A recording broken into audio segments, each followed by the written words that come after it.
Good evening, ladies and gentlemen. Welcome to the Amityville BOE Preschool District.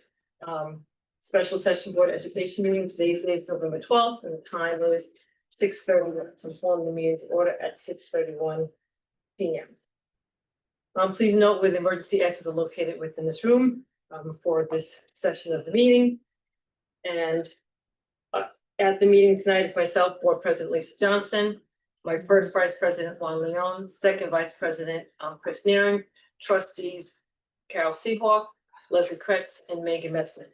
Also in attendance is our superintendent, Dr. Gina Talbot, our director of human resources, Dr. Landau, our interim assistant superintendent of finance and operation, Mr. Snyder, and legal counsel John Sheening is here as well. It's anticipated that Mary Stevens will be joining us for this meeting as well. So at time is 6:32 p.m. At this point in time, can I have a motion to enter into executive session for advice from counsel and particular person's employment history? So moved. Second. Leslie Kretz was first. Carol Seahawk is second. All those in favor? Aye. Motion carries 6-0. We'll see you at 7:30 for the open session for the budget session meeting. 7:35. In the event of an emergency, please note the exits that are clearly marked. And please silence your cell phone and join the board in the Pledge of Allegiance.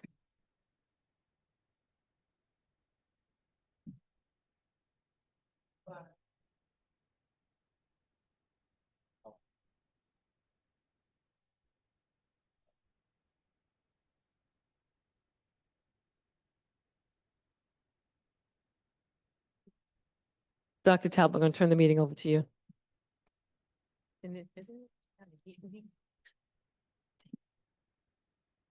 Thank you, and good evening, President Johnson, members of the Board of Education, colleagues, and members of the community. Tonight, we will hear a presentation from our interim assistant superintendent for finance and operations, Mr. Richard Snyder, regarding the district's 2024-2025 surplus analysis.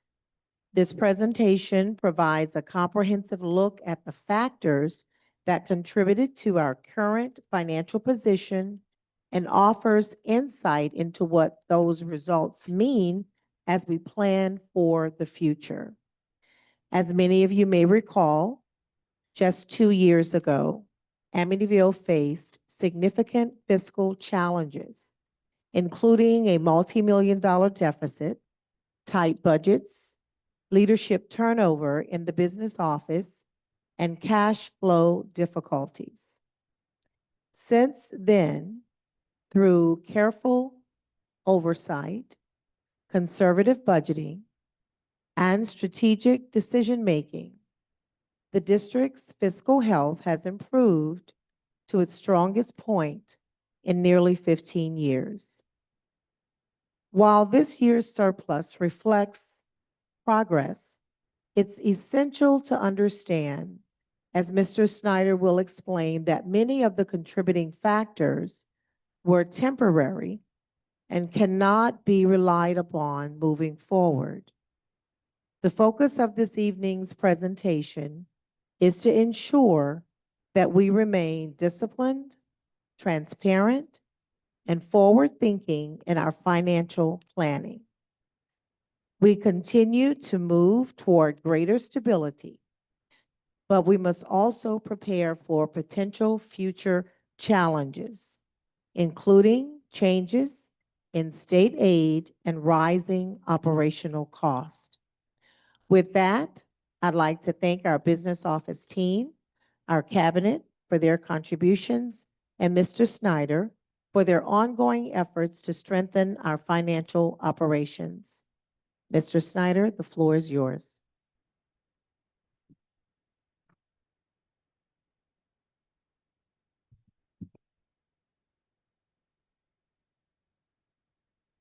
Good evening. Is this okay for volume? Yeah. Okay, so we're going to talk about a very interesting topic, and that is, You may have to lift up the mic a maybe little I'll bit. hold it. Yeah. We're going to talk about the 2024-25 budget and how it ended, and it ended financially very well for the district, but understand this is November of 25. We're looking back with 2020 hindsight, and even some of the judgments we would make about some of the financial data don't tell a full picture. There's 700 lines of expenditure budget and maybe 36 lines of revenue budget.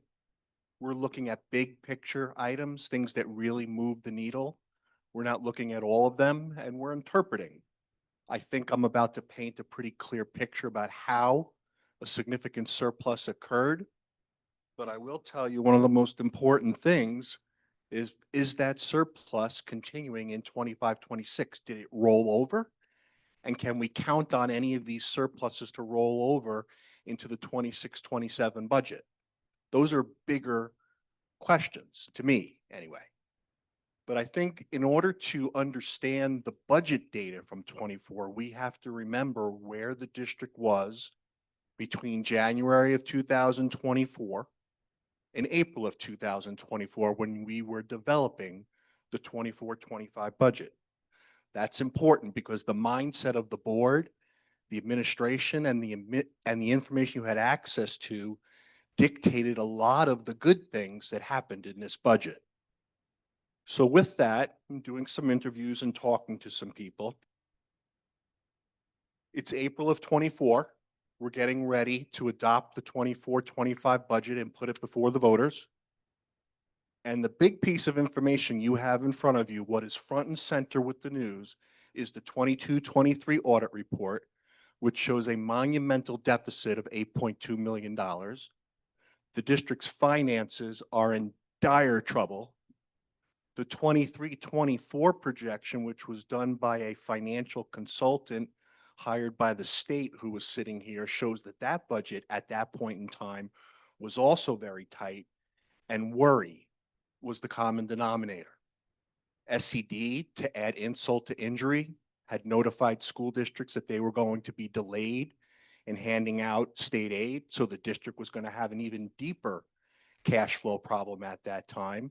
And make no mistake about it, in the business office, we were struggling to pay bills because at that point in time, you had about $8 million in your bank account, and when your budget's $120 million, that's not a lot to play with. It sounds a lot saying it to you, but when you have hundreds of thousands of bills to vendors and multi-million-dollar bills to pay, the way the cash flow works is it presented significant problems in the office.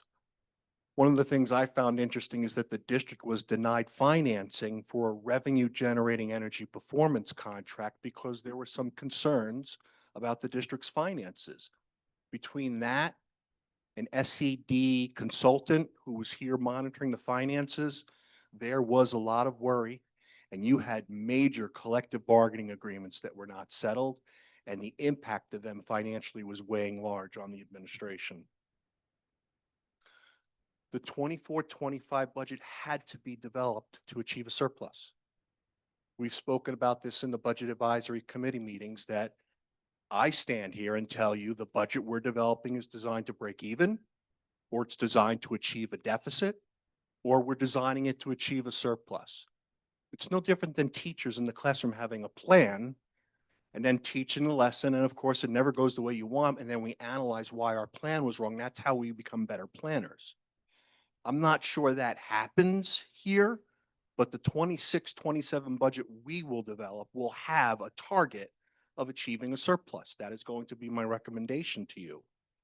But make no mistake about it, the 24-25 budget had to achieve a surplus. The consequences of not having a surplus, given the SCD financial consultant here, were pretty dire. You were looking at takeover. And that's bad for the zip code. It's bad for Amityville. It's bad for everybody. And thankfully, the 24-25 budget performed magnificently, and you avoided it. And we're going to talk about that. But the way I believe, and I certainly wasn't a business official, that this surplus was achieved was through what we call conservative budgeting techniques. Conservative budget techniques means this.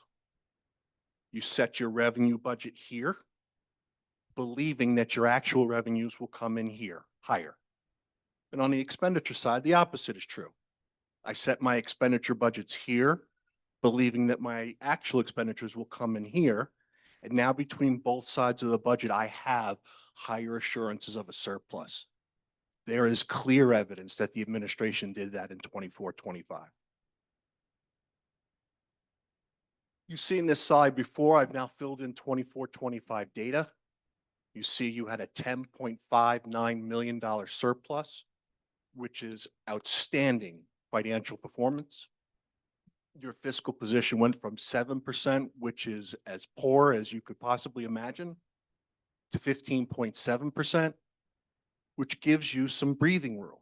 We're not struggling with cash flow anymore in the business office because we have 18.9 million in fund balance and reserves to back us up with our cash flow.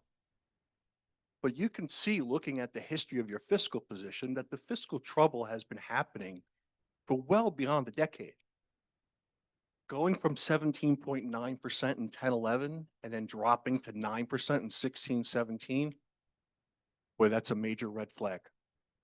Now, I wasn't here. I don't know if the board was here, but the evidence and what needed to happen in response to that, I can't say. But then going up to 12% in 1 year and then dropping down to 10%, it's all because the surpluses and deficits keep switching. They're going on and off and on and off. And that is something we have to get a better handle on. Even recently, to go from an $8.2 million deficit to a $10.6 million surplus, we have to figure out why. Otherwise, we will continue for years to come with this type of volatility. So we're at 15.7%. It's a decent fiscal position. It's still the lowest 25th percentile on Long Island, but we're not scrounging at 7% for cash flow. The mindset going forward is we have a $10.6 million surplus. Did any of it roll into 25-26? Are we looking good? And will any of it roll into 26-27? We will continue conservative budgeting techniques, and I'm going to show you some examples of what that looks like. And keep in mind, another state aid crisis is coming. It is very cyclical. We've seen state aid crisis before in my career. We have to be ready as if another state aid crisis is coming. And in 24-25, they told us they were having trouble paying state aid. That's a signal. The more fund balance and reserves you have, the more you can weather a state aid crisis and not go into deep draconian cuts into your program. So my position for you is that we need more fund balance and reserves. Don't think the state aid crisis is coming in 26-27 because it's an election year and I've learned the politics of Albany. I wouldn't take the bet after that you're not looking at some sort of a drop in state aid. And where are they going to pull state aid from? It's not going to be those North Shore districts. It's going to be the districts that get a lot of it. That's just the way it works. It's not fair, but we have to, in our financial planning, be prepared for a state aid cut coming somewhere down the road. Of that $10.6 million surplus, 3.8 of it came from the revenue side of the budget. We have a one-shot state aid grant of $2 million that will continue this year. That's good news. So that'll carry over into 25-26. Interest revenue came in dramatically over budget, which is what you want on the revenue side. 580,000. Pilot payments, which are like tax breaks for certain residential housing units and corporations, came in over budget, but that's temporary. Pilot payments, increases in them, reduce the tax levy. That's the way the tax cap formula works. And you'll see next month when we do tax levy projections that increase in pilot payments is a tax break for the community. It will lower the levy. Tuition revenue appears to be more of a one-shot also. There were some older billings that came in. There were some rate adjustments, and there are some transient types of students, foster and homeless, that drove that over budget condition. You can't count on it. The refund is from BOCES. BOCES also had a very good year. So we came in over budget on that one. So right there, you probably have 40% of your surplus coming from the revenue side. These are screenshots from your revenue status report. You can see the second one down, that's interest revenue. The budget is 400,000. Your revenue earned was 981,000. That's not good budgeting. On the conservative budgeting on the revenue side, I'm sorry, let me say that again. Interest revenue for 4 years prior averaged 274,000. With a $400,000 budget, that's not good. 24-25, we did very well because we came in 581,000 over budget, but the text beneath it, interest rates have dropped and interest rate has averaged only 274,000 the past 4 years. So the question before us is, will we be more conservative with our interest revenue budget going forward? We spoke about pilots. Those pilot payments are going to lower the tax levy. The surplus we gain there, we're giving back next year. To me, that's a zero-sum game. Tuition revenue is really a one-time thing because we collected some older stale revenue.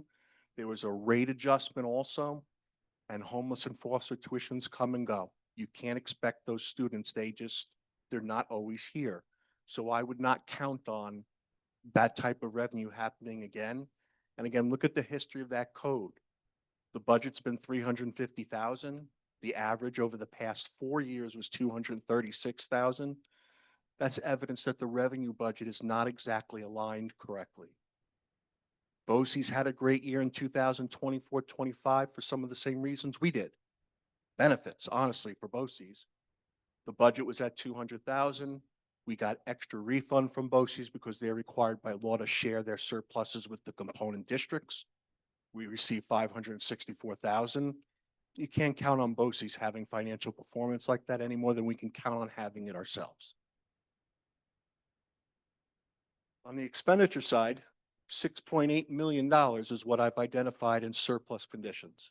It comes from transportation, contractual special ed, tuition, data processing is computers, general ed salaries, monitor and assistant salaries, and the one that to me is the most interesting is benefits, and we'll spend some time talking about that. I will tell you that some of this is rolled over. Some of it I believe is not, but we cannot count on the size of that surplus going forward, so we're going to have to be more conservative going forward. This is your transportation budget. Back in April of 24, there were clearly conversations with the administration about saving money in transportation. That's why they lowered the transportation budget 251,000. A gutsy move, in my opinion, because I rarely see transportation expenses drop. But your director of transportation is really quite savvy at route consolidation and, more importantly, sharing our private parochial and special ed routes with other districts and getting credits back on our bills. That's what drove that 884,000 savings there, which is unheard of. But the bad news is we have a 30% increase in our transportation costs going forward, and how that impacts that 884,000 rolling forward is something we're going to have to look at. I don't think you can count on it, but we're going to have to do some more analysis with transportation to see how that looks. This slide is your actual transportation expense history, so you get a real idea. I mean, I always look at budget and then I always look at actual. You can see you have a 5-year history of increases, which you would expect. 24-25, those expenditures dropped, and that is really some feat. You know, people should really congratulate themselves who were involved in that savings, because it's pretty rare to save that type of money. This is your special ed contractual. And similar to transportation, in April, there were conversations about saving money in this code, which is also gutsy, because these codes typically don't go down. But we were aware of certain students who were moving to the point that we were comfortable lowering the code 132,000. Not a heck of a lot on a $2.7 million budget, but to me, I thought it was interesting that there was some foresight that money would be saved here because of student movement. What then happened after budget adoption was some negotiations with the vendor, who was pretty expensive, and some other students also moved out of the code, and you wind up saving $837,000. The administration 25-26 lowered the budget again by 33,000, sort of like a token gesture, in my opinion. Given the transient nature of the students in these codes, I don't think you can count on that savings, but I do believe that the savings mostly exist today in 25, 26. Special education BOCES is fascinating. Here, the district saved 1,289,000 in codes that are very, very dangerous financially speaking. In 24 of April, there was a lot of talk about BOCES tuition because it was a major driver of the deficit in 22, 23. So there had to be a lot of nervous energy about this. They raised the budget 994,000, 14%, pretty normal. The primary cause of the savings that happened after the budget was adopted in April, because remember, all the special ed evaluations typically happen in May and June, so you don't find out about these things until after the budget is locked in, is that 8 students moved out of the district and 2 students were placed back in district, saving the district an incredible amount of money. All of that occurred after the budget was adopted. So that's a big swing. You're increasing the budget nearly $1 million, but then saving 1.2 going the other way. This had a big impact. Right now, I think that those savings still exist, but there's always a lot of movement in BOCES special ed. I don't know how much we're going to be able to count on this. And the administration lowered these codes 494,000 this year. So some of that savings has been taken away. This is the history of those same codes. Look at what happens in 21, 22 and 22, 23, just talking about mindset and the worry. The district went from 6.4 million up to an incredible 7.6. That big deficit in 22, 23, part of it is accountable here. There's nothing you can do about it. The kids are here, but there is a transient nature to these types of services and to where these students are living, that given what you knew in April of 24, you had to increase the budget. And there's just a little bit of luck here. How much we can fully count on savings in 25, 26 versus 24, 25. I don't know, it's still early, but we're watching this code. We have detailed files on these students and where they are and what they're doing. I think these codes are in good shape today, but it's still early. Low-hanging fruit when you're in a budget crisis is computers. The district was rolling out major computer initiatives called Infinite Campus, eSchool, and Timepiece. These things were put on hold to save $275,000. The administration lowered the code in 25, 26 to 75,000. I think these savings are gone because we're going to have to invest more money in these programs to fully roll them out. There are some efficiency measures in these applications that we have to take advantage of. So I think 400,000, 450,000 is a normal target. I don't think we'll see savings here again. This code is also interesting, general ed teaching salaries. In April of 24, you have 2 years of teacher contracts that have been unsettled. You then have 5 retirees. We know we did a lot of accessing. You had 1 retiree come in after the budget. We were also very concerned because of the accessing about classes breaking. And by that, I mean, if we can combine 1 class and access the teacher, that it wouldn't be successful and we'd have to hire the teacher back again, typically in August. So we held on to money in these codes. And I believe, Dr. Talbot, some of that actually happened, but not to the extent of the money that was saved. There was also additional savings, upwards over $200,000 from dockings and unpaid leaves of absence because, the teachers weren't here and we had to pay subs. The 25, 26 budget was adjusted to account for a lot of this by $500,000. Remember, this is 2 years of data. So right now, I believe these codes are better aligned and there isn't much of any surplus in this code at all. It's still very early. It's only November, but the action that was taken a year ago to adjust these codes sort of took care of this issue. What's interesting, and again, here are the actual expenditures for those same codes, is 21, 22. to 22, 23, you have an astronomical increase in these codes. Why that happened probably had something to do with COVID and the grants running out. But there needed to be a course correction. And I believe that's what happened in 24, 25. There was a course correction to realign these salaries back down to a more reasonable level. To a lesser extent, the same thing happens with monitors, teaching assistants, and aides. Smaller in number, but 417,000 was large enough to get my attention in terms of this presentation. Saving money with monitors, teacher assistants, and aides doesn't happen very often. The budget code was also corrected, so you can't count on any surplus in these codes going forward. You can see it has a very strong history of increases with the exception of 24, 25. Benefits is incredible. Here, from 23, 24 to 24, 25, the budget was increased 1.2 million or 5.9%. It's a pretty modest increase for health benefits, but it's reasonable. 903,000 alone is health insurance, or 8.7%. So most of the increase in all of these codes is in the health insurance line, which is the second from the bottom. These codes appear to be appropriately budgeted in April of 24.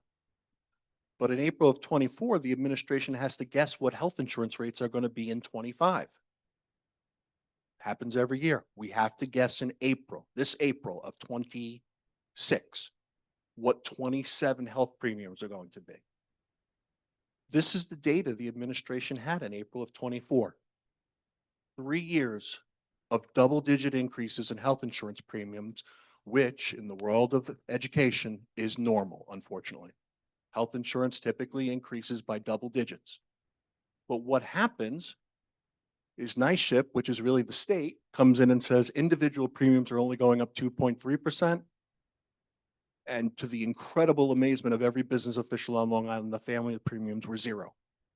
This is what drove a tremendous amount of surplus for the budget. Every district experienced it. BOCES experienced it, which explains that refund. This was incredibly important to the district. Health benefits going down is unheard of. Now, in 24, 25, it went down because there was excessing, there were some other factors.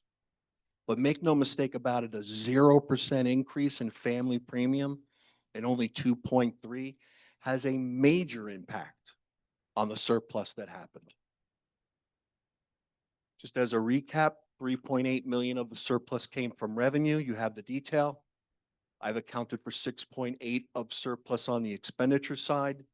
So roughly 10.6 has been laid out for you. 10.5 was a surplus. There are dozens of other codes that had surpluses that you can point out. There are also other codes that had deficits that would take you the other way. We looked at the big moving items to say what were the major things that we have to keep track of in order to say how are we doing in 25, 26? Because that's the most important question. How much of this can we rely on today? The budget calendar was sent home to you, I believe, last week. In January, probably the third or fourth week, we're going to do a projection of 25, 26 and where we think the school year is going to end. I think that's probably something different for Amityville, but we will put up on the screen how we think we're doing in 25, 26. Having a surplus, a projected surplus, says a lot about what we have to do in 26, 27 for the budget. Believing we're break even or in a deficit situation paints an entirely different story. Thank you. Thank you. All right, so I know I have a couple questions and then Chris, you want to go first or does it make a difference? Sorry. Sure, I'll go first. Yes, I'll go back to slide number 4. Do you want me to go back, sir? Yeah, Which one is it? that's fiscal position, 15-year history. Would it make more sense if we just each had a question on the slide that we just. Yeah, that's what I was stayed gonna, I was on gonna that slide, thought? but yeah, that was my thing. Okay, so maybe we'll just go back to the beginning and then, Does anyone have from any there, instead questions of on the jumping. slides prior to this? All right, any questions on the mindset for 24-25 budget process? Any question on that slide? All right, so we're gonna go to the fiscal position 10-year history. So if anyone has any questions for that slide, then go ahead, Chris. okay. So I'm asking this question based on the up and down of the surplus and deficit. Is there any reason a district would plan to operate at a deficit? Yes. Okay, what, There are districts on Long Island that I believe I disclosed in a previous presentation that have 40-50% of their budget in fund balance and reserves. One of them had a very public whiplashing in Newsday from the controller's office accusing them of hoarding taxpayer money.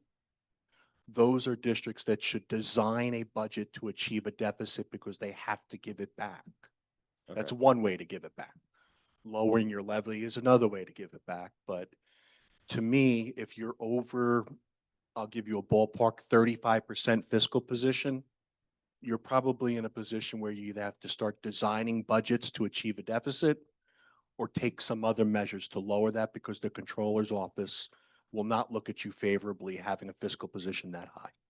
okay. But then in the years that you're showing here, that's not what happened here. That's not like No. a purposeful No, deficit. Okay, we're in the opposite where, we need to get stronger fiscally. We Okay. need more fund balance and reserves. all right. My next question for this slide, I think I understand how it lines up, but could you just explain how the fiscal position correlates with the other columns and how do we use that to measure our financial health? The math, Yeah, like the fiscal position, like Yeah, I'm so seeing the eight, like the first row, it's 17%, 17.9, but then we're operating at a deficit Right. and then it kind of the goes the down. math of it, and we went through this in a previous position, and I sort of follow the controller's method, not to a T, but if we look at 24-25, the 10,592,000 adds to the 8,382,000 before it to give you 18,974,000.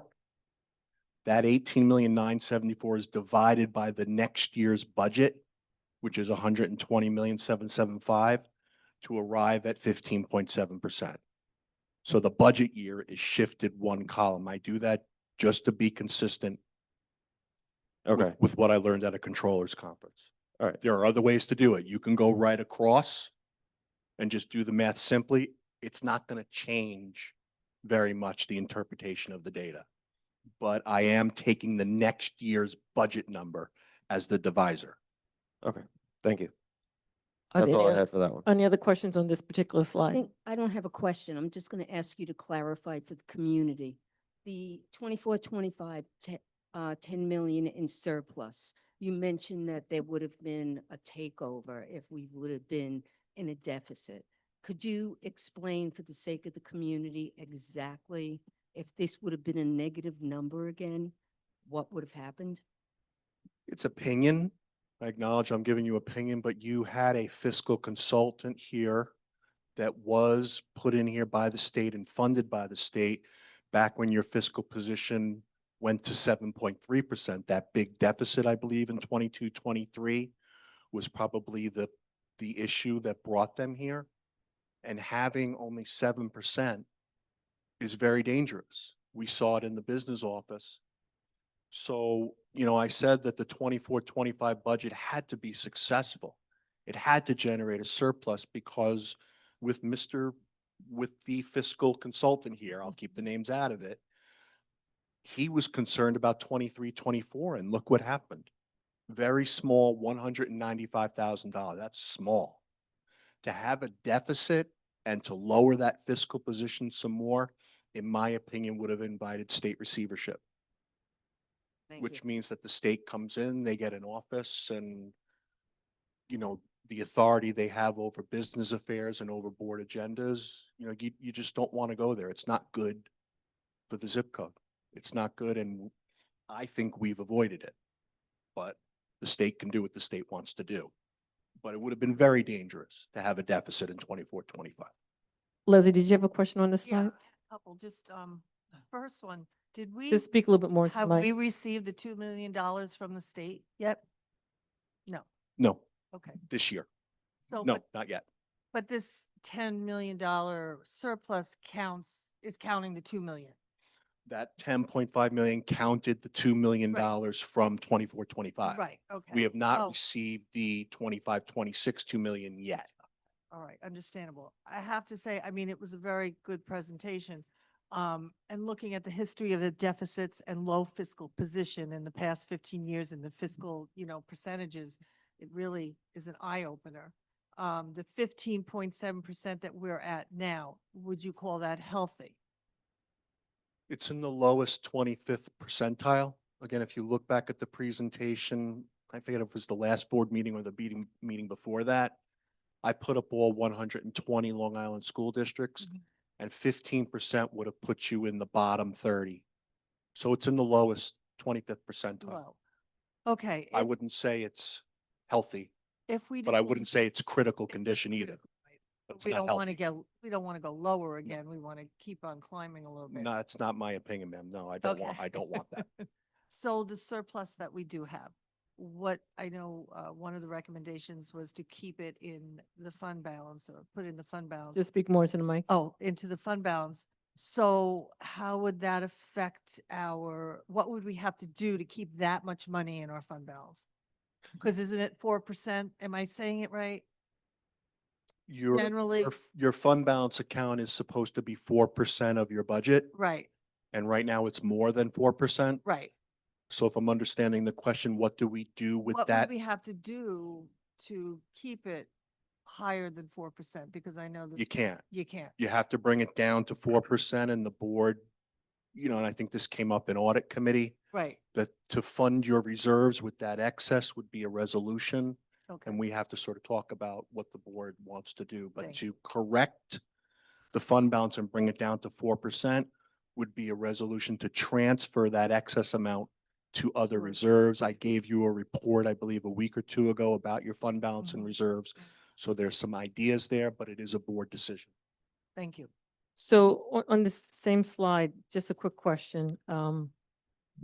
First, this was a surplus in for 24-25, but what we do need to find out is right now, what do we actually have? Because there could be expenses that have come in. So if I'm understanding correctly, let's say, for example, I'll just take transportation. I'm not saying that's the section, but let's just say that we had a surplus there, but maybe transportation This for year. this year.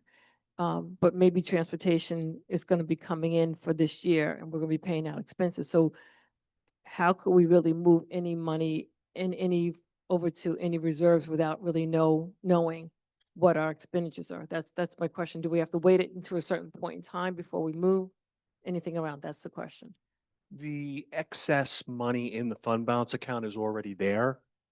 So I think it should be moved to Okay. correct that. It's going to come up in the corrective action plan that we're going to have to do something about that. Okay. But your comment about this year and what happens if we get into trouble, whether the money's in fund balance or reserves, there are still ways to legally use the money. We could use the ERS reserve, if you recall that from Right. your transmittal. We could use the TRS reserve or the workers' comp. It doesn't have to be in fund balance. But the point about how do we know how we're doing in 25-26, wouldn't that guide some of our decisions? The answer is yes. I wish I could tell you how we're going to end. I'm going to try in January. But, that's, projection stuff, and we'll do that in January. But I think we have to correct the finding at this point.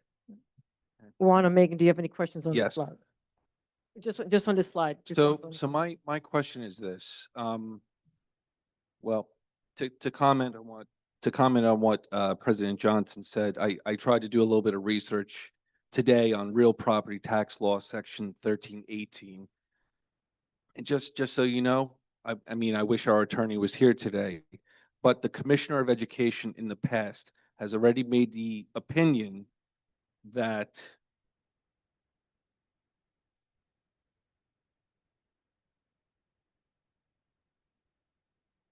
that it's not permitted to designate or earmark unexpended funds for projected liabilities. Okay? Mhm. So my question is this. How much would it take to fully fund our reserves to the legal limit of 4%? Where are we at right now? Your fund balance is the one that's 4%. Some of the reserves have legal limits on them, some of them do not, and it's the recommendation that the board develop Okay, or accept procedure to fund those reserves. And I think like with the ERS, my recommendation Okay. was to go to 6 times. So there's some flexibility for the reserves. The law you're citing there, I'm not quite sure that's related to the 4%, but we certainly would need John to weigh in on that. okay. Yeah. Either way, we can't exceed 4% of that year's voter-approved budget. Correct? To exceed it is a compliance violation that your external auditor said you have to correct. Right, we can't do it. And the recommendation was to fund reserves with the excess. Okay, I'm not sure if that was the recommendation. Yeah, But- it was. Okay, well, as the Board of Education, we have a real decision to make, and I'll tell you why. Because the best that we have ever done as far as a surplus is 2019, 2020, in which we were able to save 5%. 5%. We did 9% now. It's almost unheard of. It's a lot. I'll grant you that. It's a Okay. large surplus and it couldn't have come at a better time, given Right. where we were. So my opinion is to come off of a deficit, to come off of another operating deficit, and then to turn around with a monumental, groundbreaking 9% surplus. It just seems a little strange to me. So my opinion would be this, and I would love to hear the So opinion can of I- my I'm just. fellow board members. One, First Vice President Leon, just one quick question. Is this a question relevant to the slide or you're just making a statement in general? Just making a statement? Oh, no, I referenced the slide, so it's about this slide, yes. Okay, I because Megan, referenced 1920. okay, so go ahead. I'm Go ahead. all right. I No, can no, wait. so Megan said she's fine. She no, said I I can just, I'm speak. speaking to Okay, you. I'm just. so go my ahead. recommendation is this, and I would love to know what my fellow board members feel about this. Number one, to fully fund our reserves to the maximum level allowable. Number one. Number two, I believe by law, and I wish our attorney was here, we have to use excess operating funds to offset the burden to the taxpayers, AKA the tax levy. Does that sound about right? No, I haven't heard that law ever, that excess funds, whether they're in reserve or in Surplus funds. Surplus Have- funds from an operating year. don't have to go back to the tax levy. They could be transferred to other reserves based on board resolution and certain laws and rules that happen. I think that came up from a community member. I don't think there's any such law. I'll defer to John, but I've Okay. never, and I get it, he's not here, Okay. right? But Okay, I've never either- heard that rule, sir. Okay. Either way, again, what I would like to see done, and I would love to hear if my other fellow board members agree, is number one, to fully fund the reserves. Number two, to use the surplus to offset the tax levy. And then number three, if there are any surplus funds, to return back to the taxpayers. Because we have to remember, we requested $117 million in that fiscal year, $117 million. We told the taxpayers we need $117 million to run the Amityville School District. We ran it on 107. It's equivalent to going to the gas station, giving the attendant $20, filling your car up with $10 of gas, and going back to the attendant saying, I only used $10. Please give me my other 10 back. That's the way I see it. And I'm curious to see if any of my other fellow board members So feel the same way. So at this point in time, I'm going to wait until we get through the entire presentation, and ask my questions, and then from that point, I can answer your question. Right, Megan, do you have anything else on this particular slide? My thoughts are not specific to slides, so if I can just weigh in, I guess. I would be interested to do that at this point. Um, can you weigh in on a couple of things? That's fine, because I do have some questions on some of the other slides. So if you want to just weigh in on a couple of points and then we can go for it. Okay, and I think that my thought process, I hear you, Juan. I completely agree. We have $10 million in excess.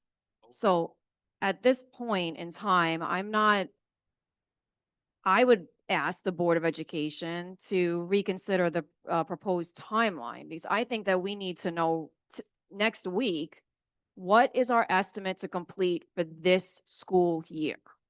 What is our estimate to complete for this school year? Because we had a $117 million budget that we jumped up and down. We laid off people. We said we were going to close the building.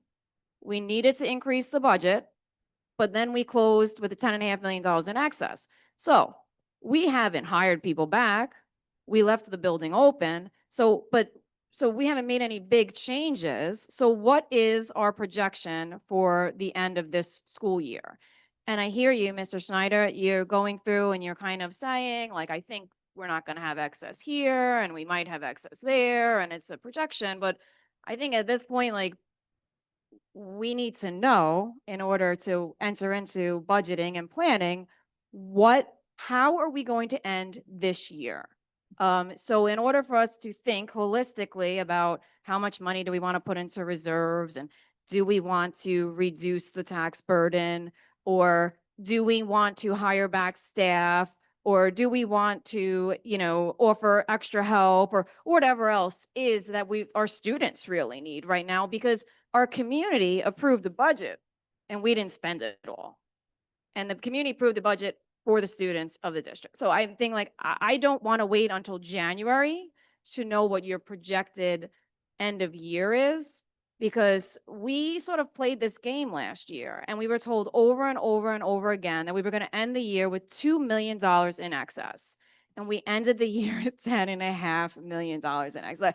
How do we not know how we're going to end the school year? I get it. I manage budgets. That's what I do at work. So I understand that there's some variability in what your projection is going to be, but I think that holistically, we know how many staff we have on salary, and we, X, Y, and Z. And that we can project that so that the Board of Education can look at things holistically and make a plan going forward to reevaluate our priorities. Where do we need to spend money?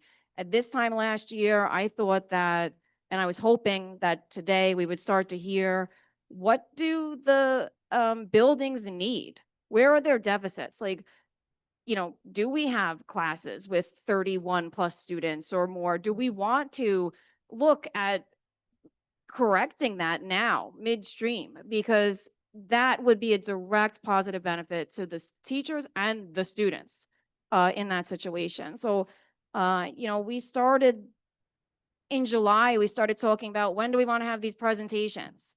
And we wanted in October to start talking about November to start talking about budgets, the next year's budget. And this is really just showing us, how did we end last year still? So we're still not talking about what we think next year's budget should be. And that's kind of like, I'm absorbing the information. I'm hearing what you're saying about, I don't know how this is going to end, but I think that as a Board of Education, we need to ask for that now. I think we need to know, how are we going to end? How are we projecting to end this year, so that we don't have this much money in excess and we now are just putting money in reserves, because that's a problem too. All right, so for And I'm me, sorry, Lisa, can I no, say no, one more thing? no, no, And- not and yet. The thing I want to say is that they're really, Leon, I'm excuse me. sorry? I was getting ready to say something, so just Oh, hold okay. on a second, please. Thank you. Oh, So Megan, thank you so very much for what you stated. I think you've put out some clear points, but also what I wanted to say was this, that the information for me, what has been helpful, that has been provided tonight, hearing what the surplus was for the revenue area, hearing that it was budget one way and we end up with the surplus because it was done in a conservative fashion, looking where we not generated, but we end up surplus in other areas, gives me a better understanding how we got to, I'm going to say the 8 million, because the 2 million came from the state. So as we move forward, I think it kind of goes to the question that I had posed earlier. This, what was budgeted for 24-20 in 24-25 for our budget. Now, what's happened, we realize we have a surplus, but what we did not know during that time frame, we did not know that would be this much of a surplus. So before I go to move anything around, I need, now that I have an understanding of this, I now need to see what are the next steps that can occur. So even though, like, let's take transportation first, for example, we may have a surplus in transportation, but at this point in time, what has been our expenses? So before we go to move any money from one spot to the next, I want to know, what do we have left? So if, for example, it says 1.5 in transportation, but up until this point in November of 2025, we have expensed $300,000 from that surplus, then what do we really have left over to work with? And that's some of the things that, for me, so I don't That's what disagree. I mean by Right. the estimate to complete. Right. So like, But I think he had to delve deep to get this information to us and go through a number of different areas, probably get all this information. So I think for me, the next step, I'm okay with hearing in January, because by that point, we will have more information to go from to make an informed decision, instead of not being completely informed about what our options are going to be. So the timeline that we have, I'm fine with, because I need to know all this has helped me to understand. So therefore, as we move forward, I know what is the best direction that we as a board can go and moving money around. So go ahead, First President. Thank you. I respectfully disagree. I think, I would like to know sooner than later our financial position. I think we are at a pivotal moment right now in this district. I will state my opinion, which is I don't know any reason why we shouldn't have anything higher than a 0% tax levy going forward, especially with a $10.6 million surplus. And another conversation we need to have is, what is going to be the budget amount going forward? Because don't forget, we ran a school district on $107 million. Any other questions? So I'll move forward to other I slides. have a question for Mr. Snyder. You are the financial expert and you come to us highly recommended. What are the ramifications, the pros and cons of returning money to the taxpayer? I'm sorry, what are the Yeah, ramifications of? pros and cons at this point, if, just so we have more information, considering it, not considering it. When you're at 15.7%, you don't have the money to return anything. That's my opinion. I get your point. As board members, I'd never be a board member, because you have an obligation to watch out for the taxpayers and an obligation to watch out for the financial security of the school district. And there's a real tough time balancing them, and you're talking about it right now. If you're at 25%, I'm a little more like, okay, if I'm a board member, because it's not my decision, I'd be like, yeah, maybe we can return a little.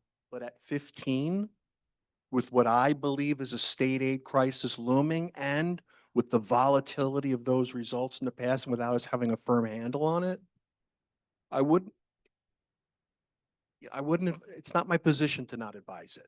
I'm simply saying, can you afford it at 15%?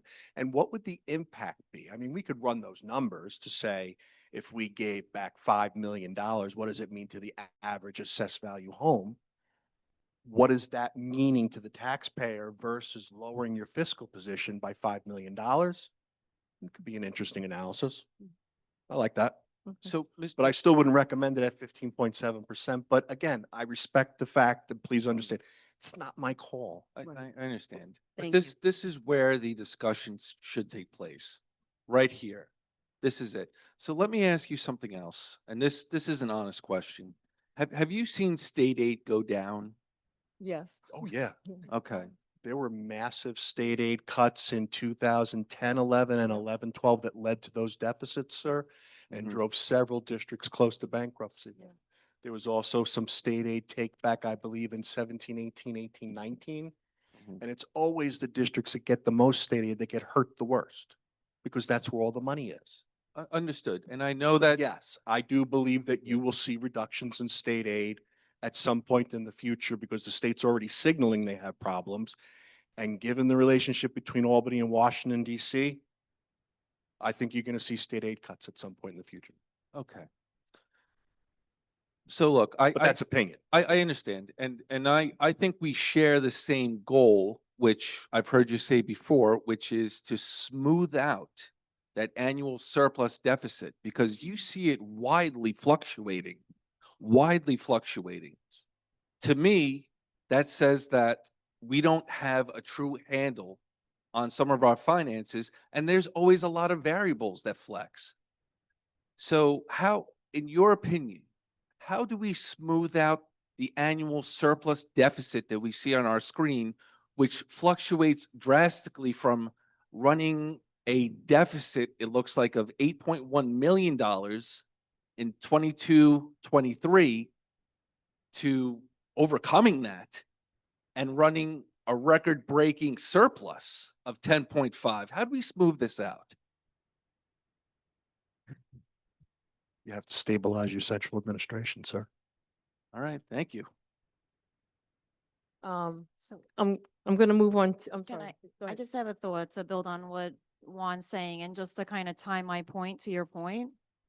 You know, the Board of Education is being asked to distribute some $4 million into various reserve buckets, right? And so we have to decide that now. And we've been told that we can create a reserve bucket too. So to your point, do we really want to do all of that or do we want to give some of it back? And then I'm just tying it to my point. I'm just like, how are we going to end this year so that we know and we can actually answer that question? Because if But- we're going to end with another $6 million on top of the $4 million, well, then that I just want to reiterate the thought process of, do we need to spend it? Whatever. But I think that that's what, go ahead. The problem with even coming out in January, which I publicly committed to, is that I'm using data for books that were closed in November. So I've given myself really September, October, 3 months worth of data to work with to come up with a projection. But I feel like I have to do it so that we can try and become more stable. To do it now, I have September and October. I probably don't have I probably don't have October for another 2 or 3 weeks. It's just not a lot of data. And what concerns me about doing it is that some of those BOCES codes that were up on there, you don't get all that data until July and August of the following year. So I'm guessing at movement of students who move quite a bit, and there's a lot of money there. I also don't have the TRS pension expense until August, and I'm agreeing to go ahead and give you the projection because there are ways to do it. But the more time I get to look at it, the more I'll be able to land the plane close enough to the runway that we're not making bad decisions. But it's still crystal ball stuff, trustee. It is. And I think- can appreciate it. I really can. I've gotten better at it in my career, but I'm not going I- to tell you I'm going to be within 1% margin of error. And I think that probably in some categories you can be pretty darn close, Oh, right? yeah. You know, and Commensurate maybe, teacher salaries. I agree. I and could phone that in quick. transportation and Yeah, but the special ed transportation routes aren't always billed ratably. Exactly. You don't always get even invoices from them.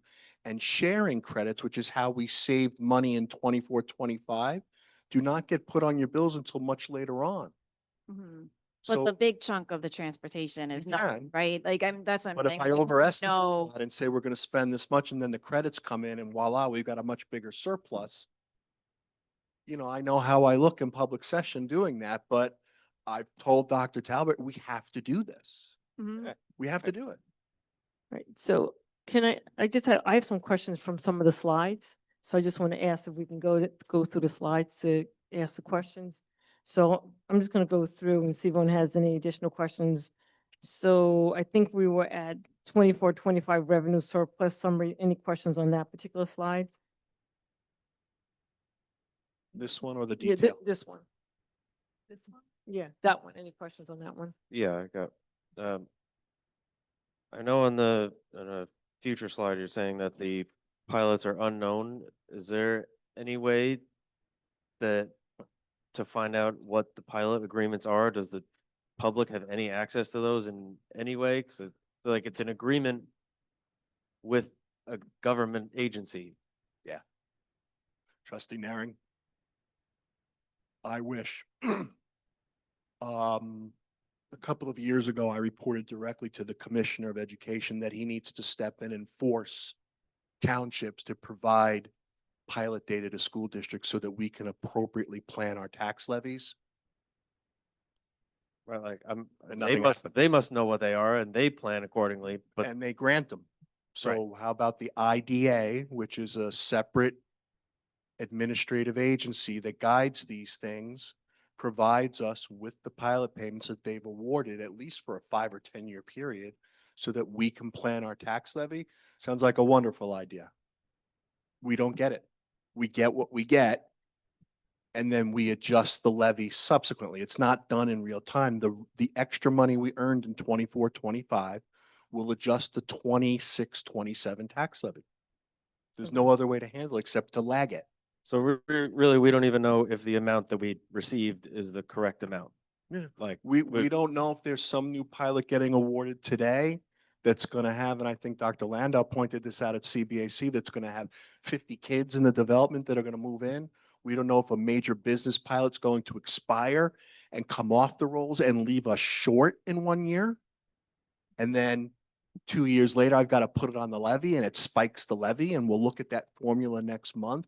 I've seen that happen where a pilot just disappeared because the IDA terminated it, didn't tell us, and then 2 years later, all that money goes right on the levy. Get more pilots, tax decrease. Lose pilots, it's a tax increase.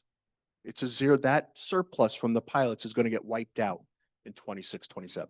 So But this we is, don't have any information, and I wish we did. so this is one area, for example, that we have to prepare for, to have something in the bank. So therefore, if the situation that you just explained occurs, that a pilot ends and we're not aware of it, we have to be able to compensate it Yeah, in our That's a budget. good reason to have good fund balance and reserves so that you can just fill that gap for a Mhm. year and then wait for it to catch up. But we shouldn't be waiting for this data. It exists. They're just not sharing it with us, sir. It's an issue that's been raised by business officials and Nassau Suffolk school boards for a long time. They're and- not listening to us.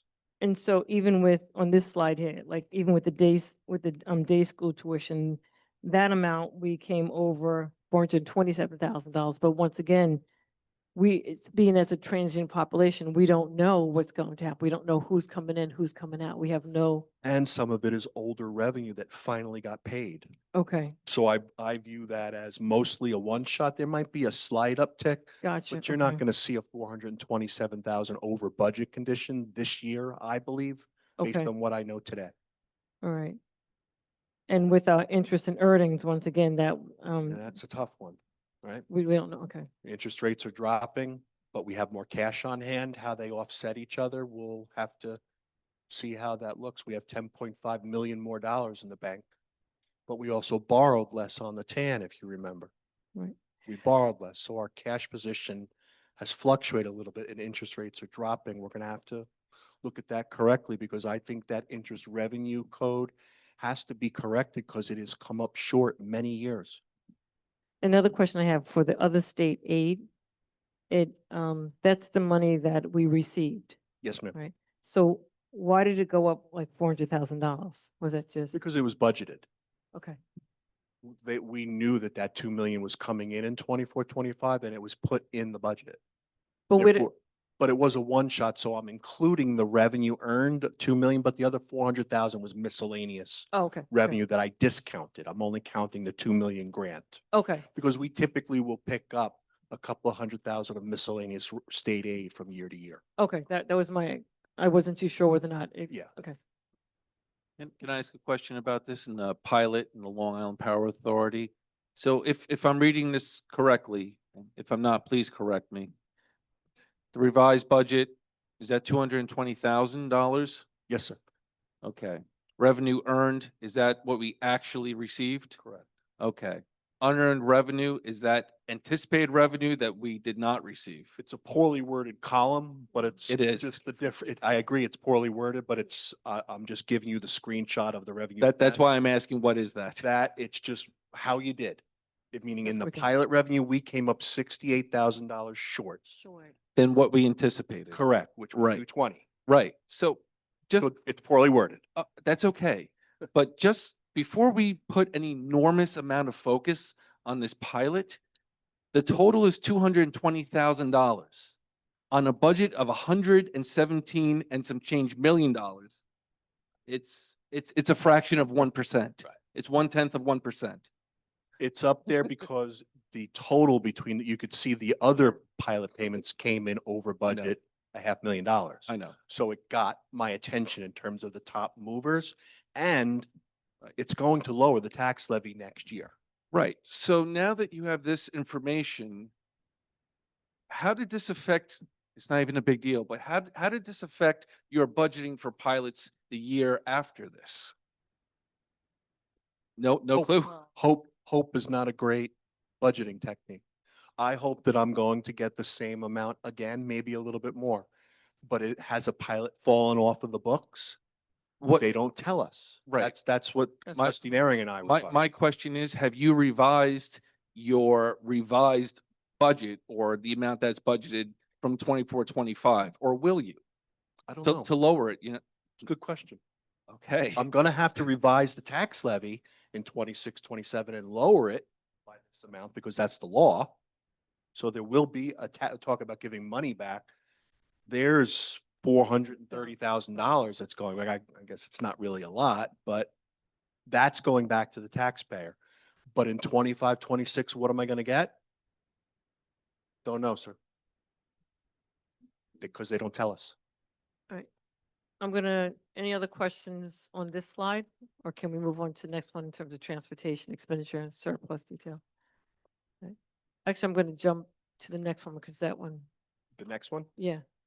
that, Yeah, so the question I have was that, and I made a note, so for our 25-26 budget, I think that we had budgeted like 12 million and change for transportation, right?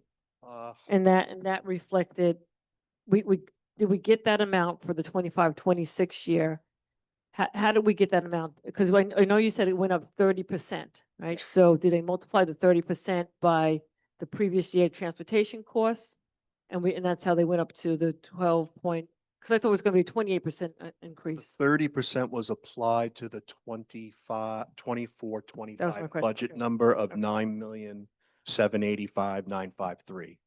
That was increased specific. 9 million or 8.9? You see the number right there, 9,785,953. Thank you. Okay, That number was increased by 29.9% okay, in anticipation of an RFP. okay. So my next question is for transportation. So we had that increase because we had to go out for contract. The contract now is good for 5 years, right? What will be the increase for transportation over the next 5 years? Do If we the- know that? If the board agrees to renew it, it renews at inflation as determined by SCD. So the 29.9% was a one shot for 25, 26. Every year after that, if you want to renew again, it's at inflation. Okay, so That's the law. okay. So we have no control over it. Okay. So if we have no control over that one at all, but You have at no what, control over what the inflation number is. right. At what point does the district find out what the inflation rate is to determine the transportation costs? Is it, does it come in? January, Okay, guess is about January. You get it in time to plan appropriately. okay, thank you. Can I ask a quick question about transportation? That state mandate that said that buses were going to start going electric, do you recall that? Yeah. I haven't heard from that in a while. Is that still in play? And if it is, how does that affect the budget? It certainly can't lower it. It's not going to lower it. I haven't heard much from it. I think the governor backed off of it because the electrical infrastructure It's not here. doesn't exist. So she had to back off of it, but in the future, should somebody try to roll this out, the increase would be astronomical. I think I heard one estimate from a different bus company of 40 to 50%. Yeah, and I think that was one of the reasons that they backed off, because I know Yeah. at NISBA But we don't meetings, have enough power to charge Yeah. the buses. yeah, at NISBA meetings, that was something that was often addressed because of the simple reason, if you're going on a trip or something like that, and there's a number of schools that are going to that particular event, that school has to have enough resources to Right. charge whatever, 20, 30 buses that are there. So they realized, and then there were some districts who did go electric, and they were, And even with the charge, the buses were not lasting in the journey. So that's, Yes. I think that was the reason why they pulled back on it. Lisa, I'm sorry, go ahead. No, go ahead. I was gonna say, any other questions on this slide? I'm sorry, my question, it just came to my mind about the revenue surplus, just before we keep going. Can I just clarify? We show the $2 million in a state aid grant. yeah, So at one point in time, early last year, we talked about how we were paying for the financial consultant out of that $2 million. So we did use some of that. I think we were even told that there was like a stipulation that we had Right, to.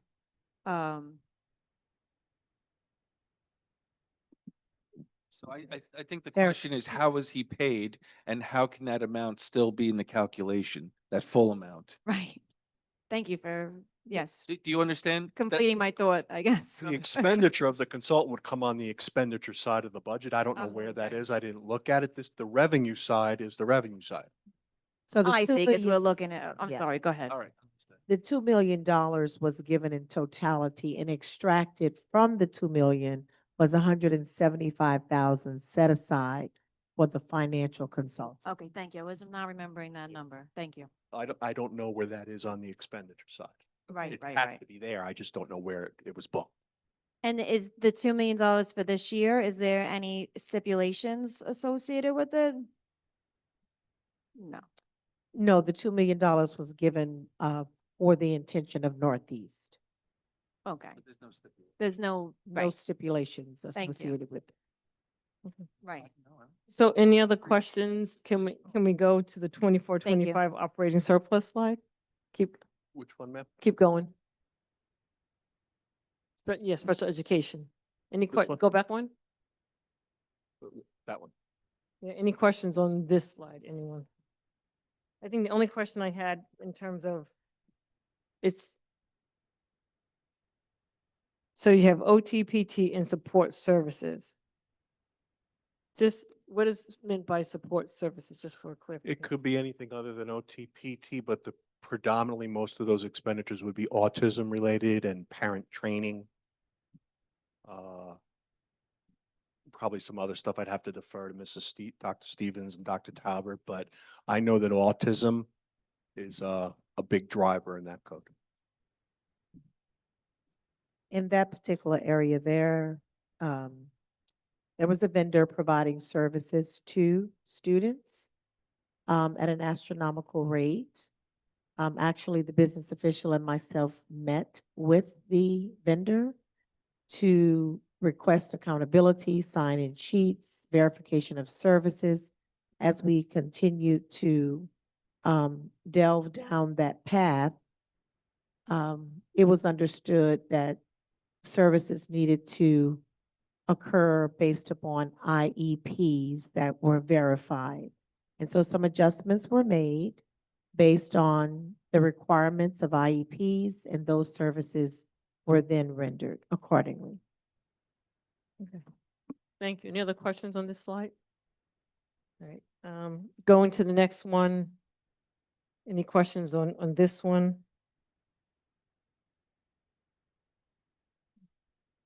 And BOCES is aidable, so we get the money back, but we don't get the money back until like a year later. Yeah, it is aided, but you have to front, the money. obviously, the expenditure, but Okay. Sure. Can I ask a question on this? So when I looked at the budget and you wrote it right there, a major expense is at the savings of $1.2 million. So when I read it, it looks like there's a lot of services that we're not using anymore like we used to, and systems. Can you talk a little bit about what we're seeing on the screen right here? What do we no longer use BOCES for? And how that's affected us right now?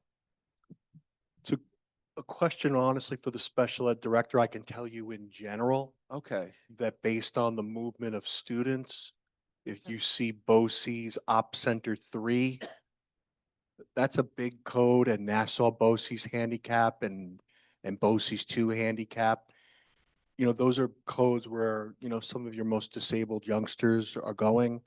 And if they move, as is the case in some instances, or the IEPs change and the placements change, and we find that information out after April, then you're left with surplus. It hasn't always worked that way in the past. Believe me, we've been burned by not having enough, but 24, 25 was a good year. I couldn't give you specifics about the types of IEPs that drive which BOCES code they land in, except in general, I know which ones are the more expensive ones.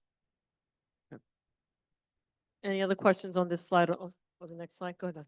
Just an additional comment, there are also situations where students are appointed to certain placements through the CSE process and also through the county process that may land a child in one of these options, as indicated here. Yes. Thank you. Any questions on the next slide? You can go to the next one. I'll go to the next one. Any questions on this slide here? Oh, I have. and just This one or the one before? No, this one here. So it was like you said, I think it was like 20, was it 24? In the spring of 24, where the Infinite Campus came into play. I think that's when it came into play. So 22, 23, that's when it came into play. So the question I have, I know we put it on hold because we had to put it on hold, but when you implement a new system, there's typically training that occurs as well. Yeah. So the system came into play, but was it the training that money was stopped for the training? Is that, do we think? My understanding of that directly was part of that savings was related to holding off on some of the training, not all of it, Okay, but some of that 275,000 savings was because training was scaled back. okay. And what I'm saying is I don't think we're going to be able to sustain that. So I think you're going to see this code start to land over 400,000 going forward. And we can't count on this rolling forward into subsequent years. Thank you. Any other questions on the slide?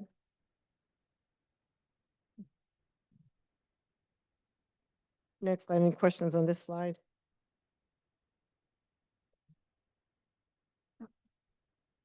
Any questions on the next slide?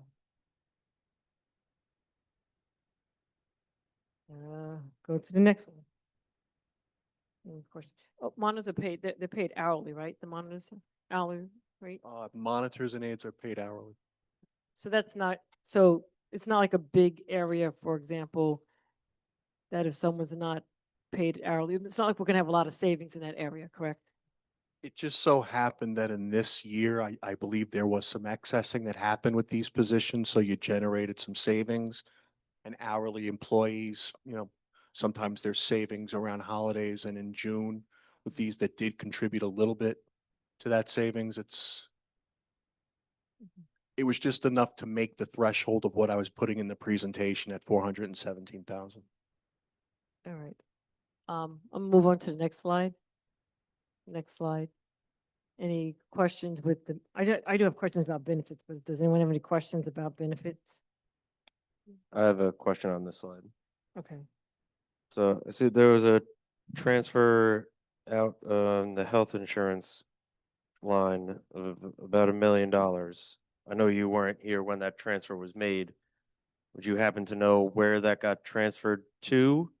And second question on that, do you have a mechanism in place where you track those types of transfers and keep a record so years from now, your successor is able to track these type of things? The mechanism is the software and it's available in the software. And I think Dr. Talbert asked me to find out what that was and I didn't do it. So I'm not sure where that transfer went. I'll have to open that up in the system. There's an accounting for it. So we know it went somewhere, but it tells a story that that code was coming in so positive for the district that my predecessor took $1 million out of the code and used it for something else. That's telling about how strong the benefit codes were in 24, 25. To me, the real story with the surplus is this. Right, so a budget transfer of $1 million, that has to be approved by the Board of Education. So there has to be a documentation of that somewhere. If not, that's a major problem. Yes. I'm sure it exists. I'll give it to the board in the transmittal on Friday. Perfect, thank you. I do have just, it's just more of a statement than a question is, and I think you answered already with the health insurance premiums. That's something that it's always, you don't find out until April, roughly April, what the health insurance premium is going to be for the next, In in April, January, fine, okay. yeah, the timing is in April, this coming April, when we adopt the 26, 27 budget Right, in April. I won't know the May. 27 Oh, health God, okay. insurance premiums Okay. until December of 26. You get the rate in December. So we're guessing. So in April of 24, you had to guess what the 25 premium rates were, and you guessed, I think, 9 or 10%. It basically came in at 0, and this was a major factor. You Okay. add to that the accessing and all the other stuff, and you had a monumental savings in health insurance that doesn't happen, and we can't count I on was it gonna say happening that, again. yeah. And just piggyback that question. So you're saying in December 25, we'll find out what the premiums will be for 26? Yes. Is there any projection of what that might be? I'd have to So it look. could That- skyrocket? As soon as that comes out, the emails go around to all the business officials and we see it. Maybe it comes, around now, but typically in December, I start looking for it. So realistically, this next year could level out and could shoot way up to Yeah. make up for what we saved this year. Yeah. Okay, That's not uncommon either, and that's my concern. all right, thank you. Any other questions from the presentation? Thank you so much for doing the Okay. presentation. Is that and it? providing Thank you. some No, clarity. I had one Oh, more, sorry, go ahead. Go back. back one more. Benefit expense, yes, okay, and the unemployment insurance line, Yeah. it's 2021, it's 2,400, then goes to 4,800, and then it shoots up to 75,000, and then skyrockets to 202,942. Yeah. Any Accessing. explanation on what happened there? Accessing. Excess, okay. You save, but you pay for it a little bit in unemployment, sir. Okay, so that's us paying the unemployment for those excess teachers. Should drop in 25, 26. Okay. Thank you. Any other questions on any of the slides? Yes, quick question. I think this is assumed, but is a major reason why there was a decline in health insurance premiums is because we had less employees? What plays into it? I think It it's plays into the savings, absolutely, but the 0 on The biggest family, I believe, was the real mover, but it had to play in, absolutely. just so I understand better, are you saying that the actual rate, not the amount of people that we provided for, but the actual rate for the insurance plan itself decreased? Is that what you're saying? It came in at 0, didn't decrease. It came in at 0 and we were all expecting double-digit increases. So if you look back here, the second bullet, budgeted 8.7%, 903,000, and you paid very little of that because family came in at 2.3, which is negligible. I'm sorry, individual came in at 2.3, family came in at 0. That played a part of the surplus, but so did the accessing, the reduction of FTEs. It's both. Thank you. Any other questions? Questions? No? No. Thank you so much for the Thank you. presentation. It helped to provide some clarity for me at least. And then it'll help me to make some decisions along the way in what we need to do. Thank you. So at this point in time, if the community has any questions on this presentation, in the back on the table, there is a piece of paper that you can put your name down, the question that you may have, and an email that we can get back to you. So this is connected to our policy that has been in existence since really 2022, but we have not been adhering to it. So if you have any questions about this presentation, just in the back on the table, there's an opportunity for you to write the question down, provide your information, and then we'll go from there. So if you have any questions. Right, at this point in time, can I have a motion to adjourn at 8:59? Motion. Second. Chris Nairn is first, Carol Seehoff is second. All those in favor? Aye. Aye. Aye, motion carries 6-0. Thank you for joining us.